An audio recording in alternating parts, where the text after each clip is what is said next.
Tapez-les. Ok, merci. Oui. Nous avons commencé.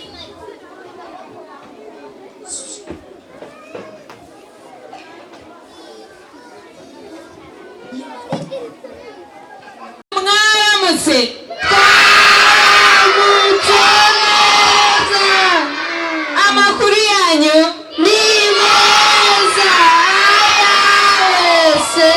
Nanjye meze neza. Muri kubibona?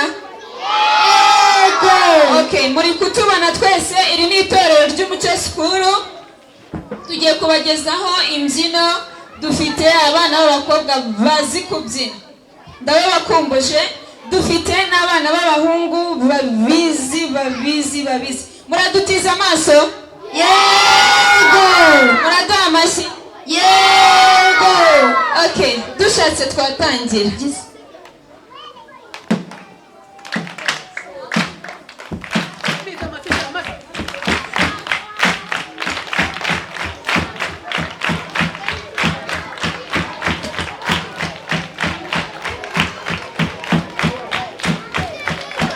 Monsieur Peter, voici.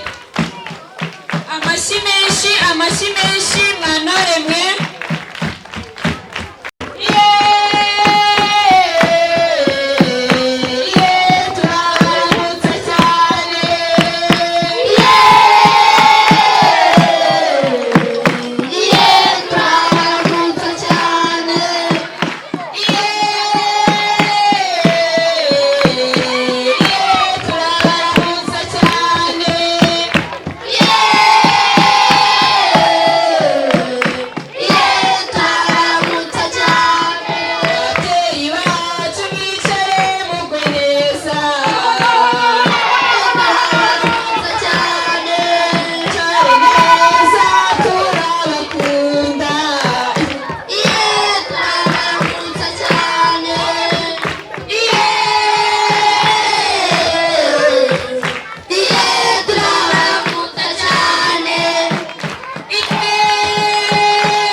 Amashyi, muduha amashyi.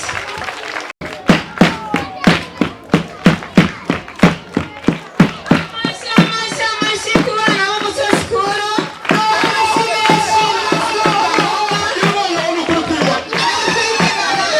Bazi kubyina cyane.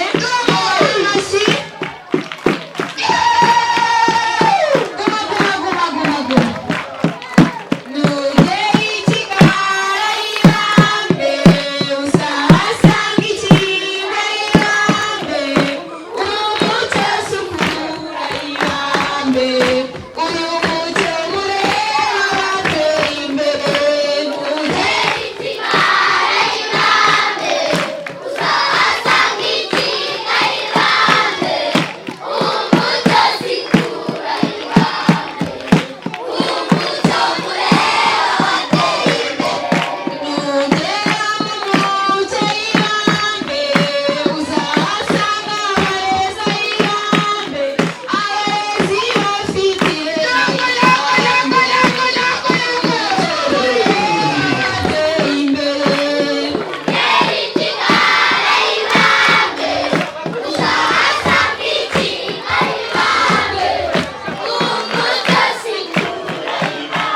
uyu mucyo mureba wateye imbere ugera mu mucyo irambe uzahasanga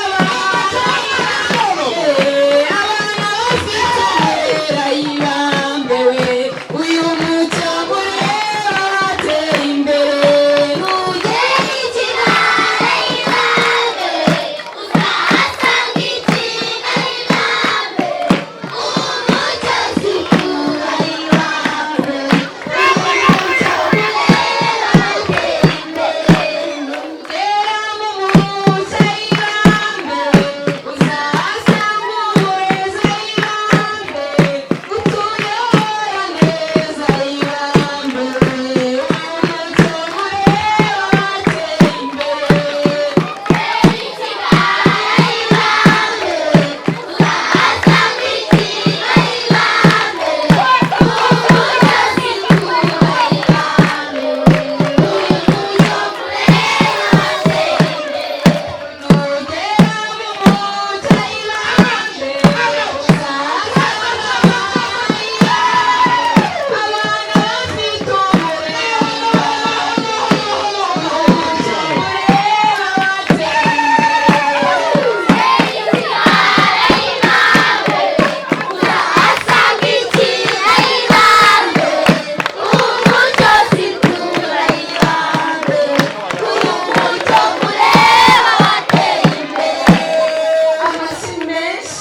amashyi menshi ku itorero ry'umucyo sikuru muduhe amashyi nyabuna ikirori cyacu kibone kuryoha twakoze akazi gakomeye aba bana bazi kubyina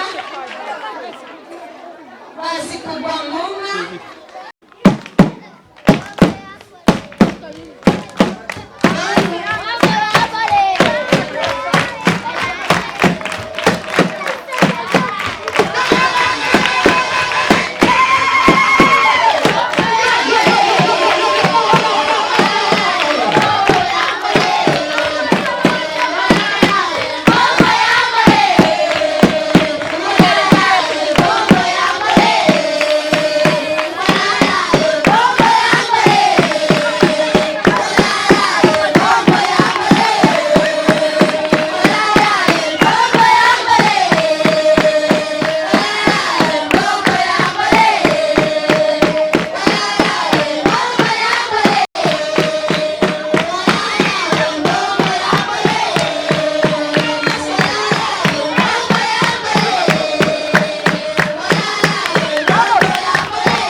murakoze cyane, murakoze cyane.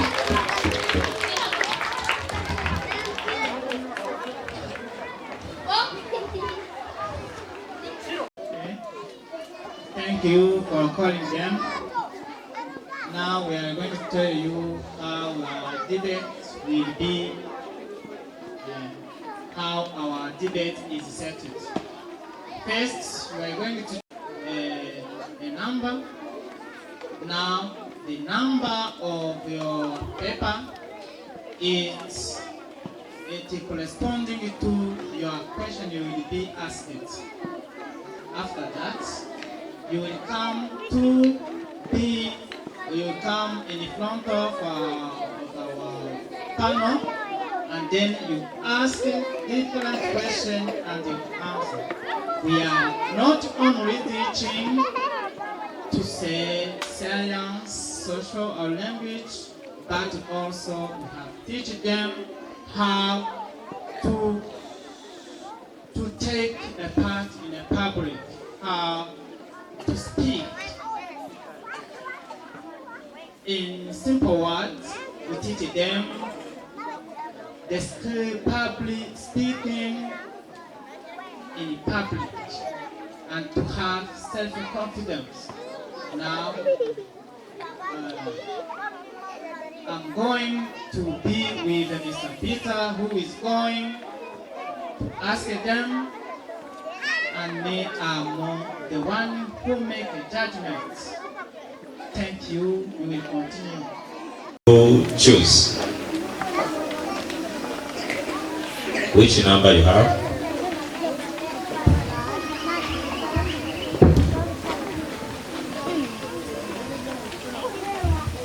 Two. Number 2.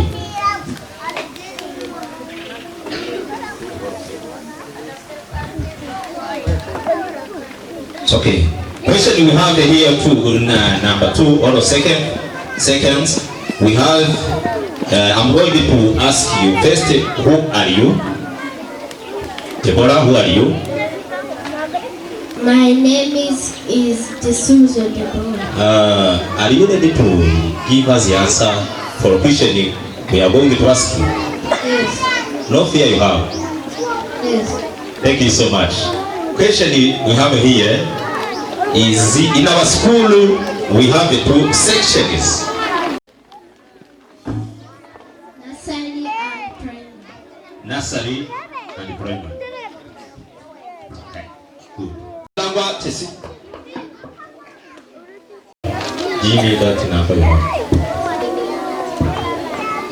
Can you test this? Can you test it? Can you number test? Which number you have?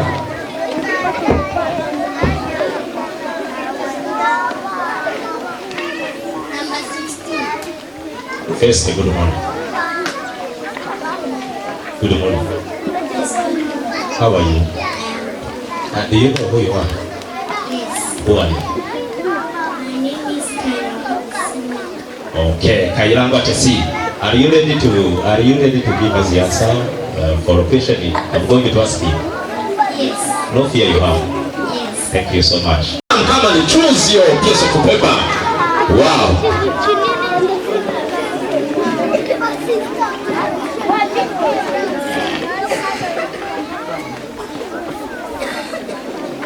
New Gisubizo, please. Yes, is it true? Yes. Which number you have? 4. Yes. 4. Remember that when you are going to give us the answer, remember how you had started. Do you remember? Yes. Do you remember? Yes. Thank you so much. Number 4. Number 4. List down 3 activities you do during the break time. In the break time. Do you know break time? Yes. Thank you so much. List at least 3 activities you do in the break time. Starting. 3. Yes, at least 3. Starting like that. Remember that. How you can start. Before, give us the answer. Play. No.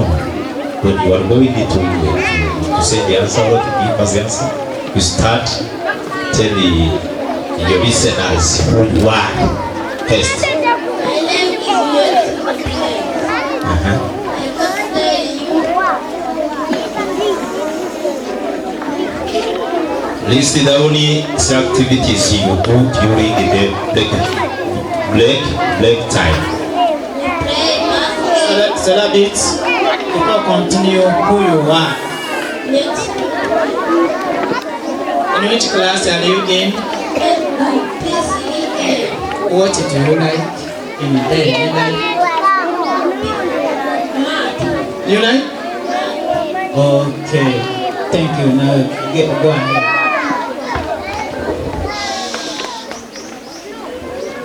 List is 3 activities you do during the break time. At least 3.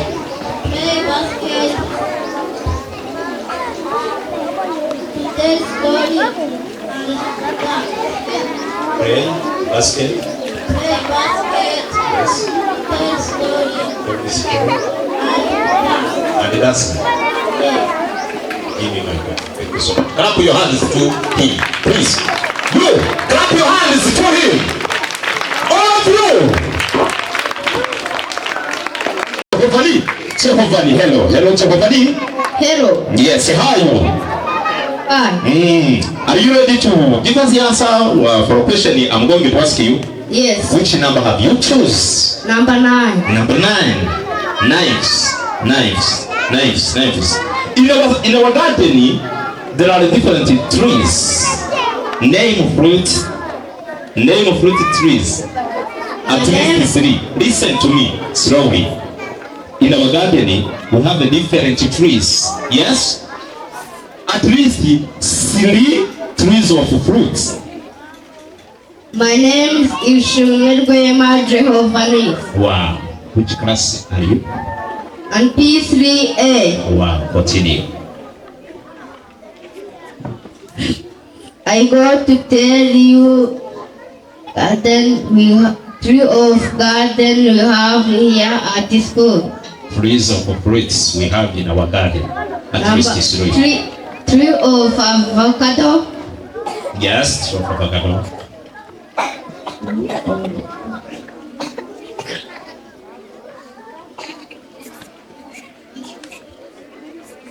Tree of Gava. It's okay. Continue.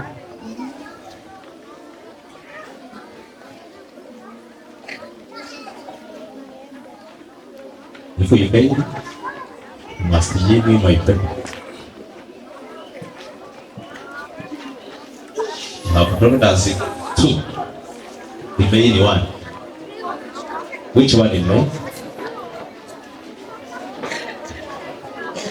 Okay, thank you so much. Give me my paper. Ishimwe Dwema Chehovani. Ukishatse say the 2 ukishatse that's it. Listen to me. This now. Am I asking your friend? See it properly. Hi. How are you? I'm fine. It's okay. My name is Peter. Let me ask you a question. I have asked your brother, your friend. Number you have is 4. Which number you have? 9. 9. Question is, it is asking you. I'm going to ask you. What are the name? No. In our garden, there are different 3 names. There are different trees. I want to ask you at least 3 trees of fruit. My name is Kushate Gandosin. Wow. I study in P3B. I got to tell you a different tree have in your garden. Yes. Tree of mango, tree of avocado, tree of guava, tree of orange. Thank you so much. Clap your hands to Ganza Rosine. Ganza Rosine, kushatse da. Shimwe seleza, clap your hands to Shimwe seleza. Wow. Hey. Shimwe seleza. What's up, my friend? Okay. How are you? Fine. Okay. Which number you have? 8. 8.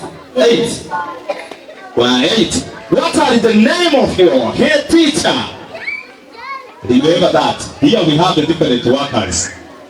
Yes, teachers, cookers, cleaners, and also we have a teacher, a head teacher. Which number which number for your head teacher? My name is Which names of your head teacher? Girinchuti. No, starting in to tell you who you are. My name is Shimiseneza Eli. I study in P3A. I'm going to tell you the name of my head teacher. Name of my head teacher is Girinchuti Jeanne. Jeanne Paul. Clap your hands too. Ineza Benigne. Who are you? Ineza Benigne. Ineza Benita. No. Ineza Benita. Who is Ineza Benita? Wow, thank you so much. Ineza Benita. Clap your hands to Ineza. No. Ineza Benita. Hello. How are you? I'm fine. I have a little question. Easy for you. Are you ready to give us listeners answer for a question I'm going to ask you? Yes. Thank you so much. Which number you have?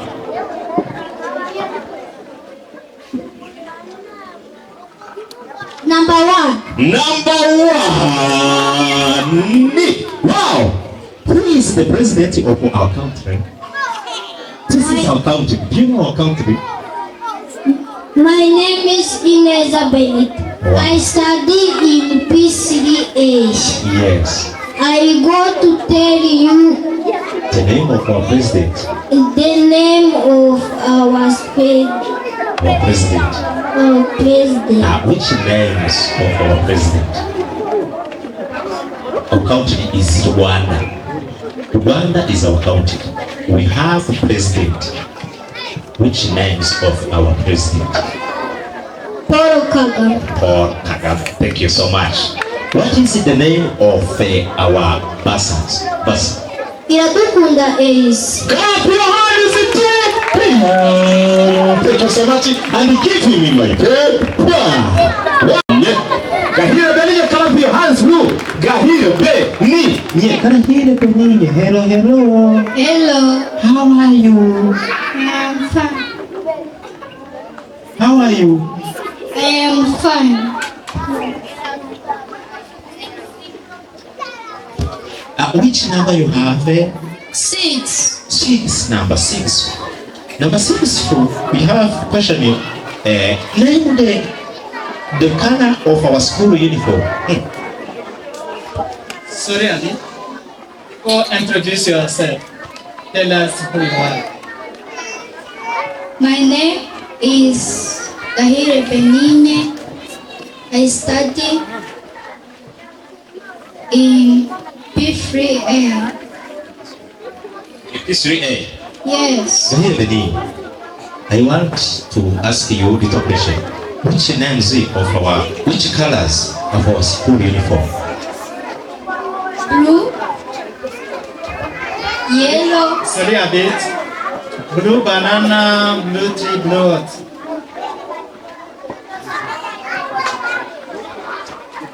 blue color,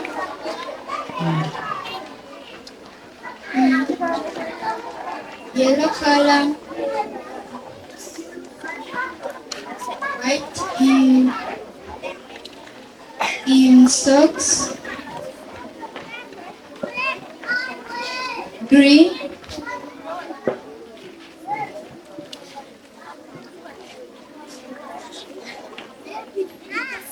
is that. Thank you so much. Clap your hands too. We never believe. Kahir. Give me my paper. Munezero divine. Which number have you chosen? Which number you choose?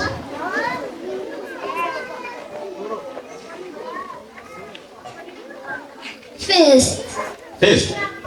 First. Thank you so much. Hello. How are you? I'm very fine. Test the question. What is the name of your county? Starting with like here. My name is Munezero Divine. The name of our country is Rwanda. The name of our country is Bana. Which name of your school? Umucyo school. Thank you so much. Go. Clap your hands. Ashire. Hello, Cyubahiro Ashire. Hello. Good morning, Cyubahiro Ashire. Good morning, Cyubahiro Ashire. Good morning. Which number have you chosen? 7. 7. Yes. In our school, we have the different workers. You understand? Yes. Here in our school, we have different workers. First, how many of them? Secondly, listen to me. Secondly, how many female? Third, how many males? Start.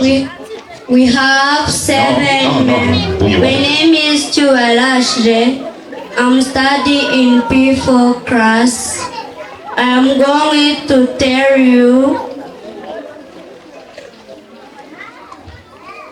answer of your question.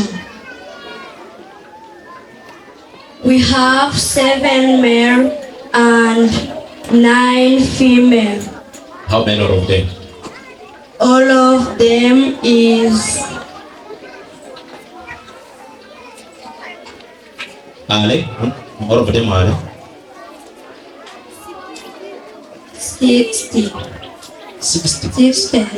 60. 60. 60. Speak aloud. 60. Thank you so much. 16, maybe. 16, you want to say 16. Give me my paper. Clap your hands to Cyubahiro Ashire. Cyubahiro Ashire, after Cyubahiro Ashire. Niyo nshuti America. Niyo nshuti America. Which number you have? Which number you have? Nshuti America.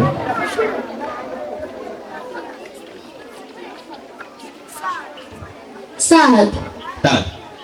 Yes, nshuti America. Hello. How are you?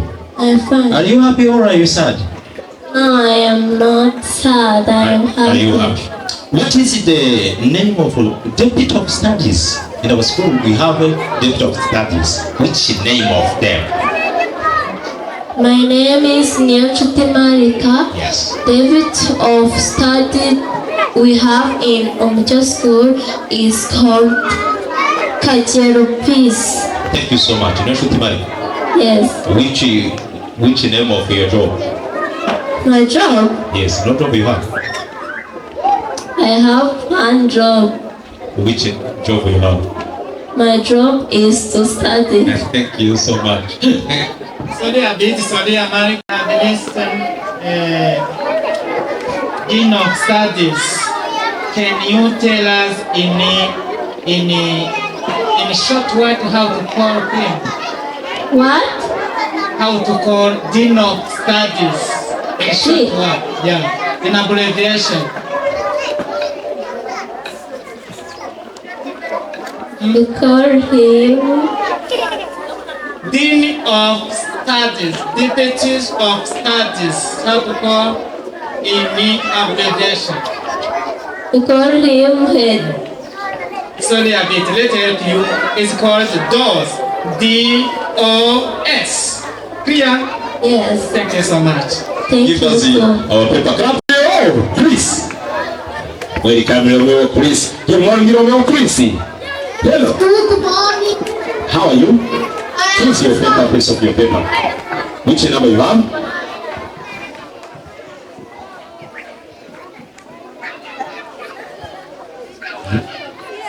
I have 11. You have 11. Maybe, let me ask you. 11. Yes. 11.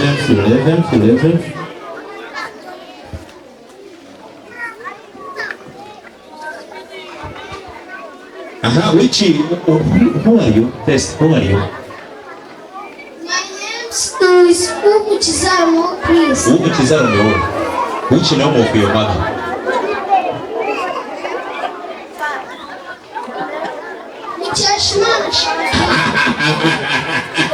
Thank you so much. In our school we have a channel. Do you know our channel? Which name of our channel? Umucyo School TV. Romeo Chris. Clap your hands to Romeo Chris. Give him my paper.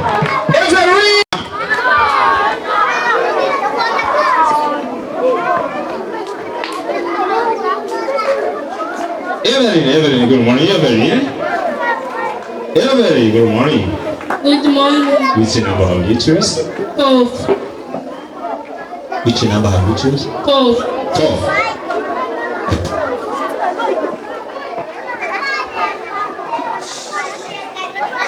What is the kind of breakfast do we take at least 3 in our school? Tea, bread, and porridge. Remember that. Other than starting they told us who they are. Are you also? Who are you? Who are you? My name is Turirimbe Evelyn. Continue. Repeat again. Answer you have. What kind of breakfast do we take in our school at least 3? Tea, bread, and porridge. Wow, thank you so much. Sano, Mugisha, send clap your hands to every Mugisha, send Mugisha, who send clap your hands to Mugisha, send please. Mugisha, send good morning. Yes, good morning. How are you? I'm fine. Can you sit, please? Mugisha Hussein. Which you have?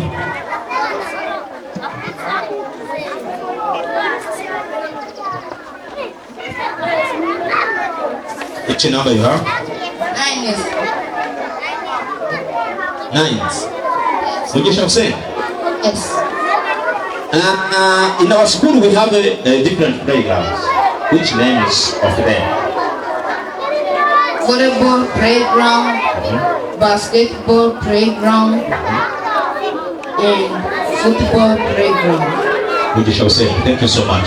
Which name of your parents? Your father? My father is Ephraim. My mother is Nikuze Abedin. Which class are you? In P4. Which lesson do you like? English. English. Yes. Which names of your teacher of English? You forgot. Joseph. Thank you so much. Clap your hands too. Hey, all of you, thank you so much. Our debate is to make our children, to make them confidence, feel free when they are speaking in public. Thank you so much.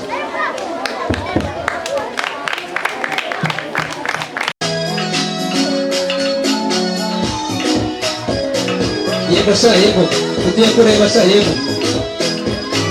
Yego sir.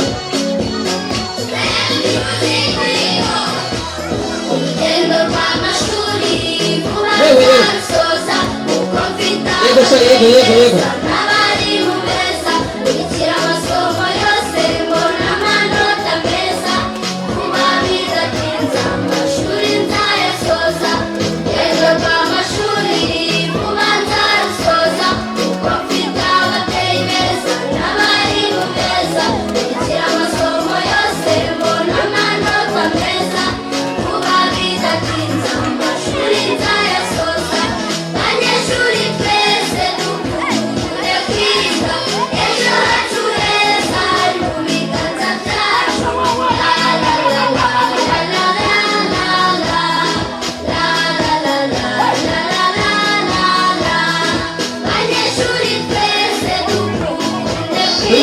Turi kubareba, yego sir.